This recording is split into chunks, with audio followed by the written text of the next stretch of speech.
खेळवत पोलिसांची धडाकेबाज कारवाई. कॅमेरामॅनला लुटणारी टोळी 8 तासात जेरबंद.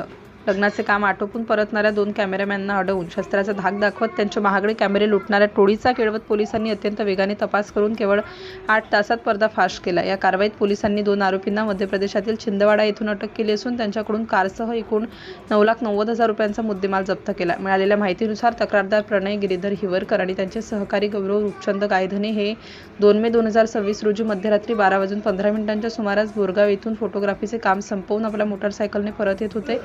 छिंदवाडा नागपूर महामार्गावरील रामपुरी फाट्याजवळ एका पांढऱ्या रंगाच्या टाटा अल्ट्रोज कारने MP 28 ZA 6135 त्यांना अडवलं. कारमधून उतरलेल्या 4 आरोपींनी त्यांना धमकावून त्यांच्याकडील कॅमेऱ्याची बॅग जबरदस्तीने हिसकावून घेतली. या बॅगेत 40,000 रुपये किमतीचा कॅनन R आणि 1.5 लाख रुपये किमतीचा कॅनन R 6 Mark II असे एकूण 1,90,000 रुपयांचे 2 कॅमेरे होते. या घटनेनंतर केळवत पोलीस ठाण्यात गुन्हा दाखल करण्यात आला.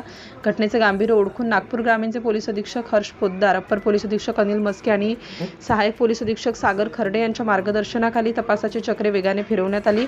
कारची झडती घेतली असता डिक्कीमध्ये चोरीला गेलेले 2 कॅमेरे मिळून आले. पोलिसांनी 1,90,000 चे कॅमेरे आणि 8 लाख रुपये किमतीची कार असा एकूण 9,90,000 रुपयांचा माल जप्त केला. ही यशस्वी कारवाई केळवत पोलीस स्टेशनचे निरीक्षक आशिष सिंह ठाकूर, सावनेर पोलीस स्टेशनचे निरीक्षक उमेश पाटील, पोलीस अधिकारी सूरज परमार आणि पोलीस उपनिरीक्षक अरुण राठोड यांनी पार पाडली. या तपासात सावनेर पोलिसांचे विशेष सहकार्य लाभले. तसेच स्थानिक गुन्हे शाखेचे सहाय्यक पोलीस निरीक्षक चन्नोर रवी चाटप आणि राजू रेवतकर यांनीही मोलाची भूमिका बजावली. पोलीस आता या प्रकरणातील इतर फरार आरोपींचा शोध घेत असून पुढील तपास केळवत पोलीस करीत आहेत. सिटी इंडिया न्यूजसाठी विशेष प्रतिनिधी चंदू मडावी.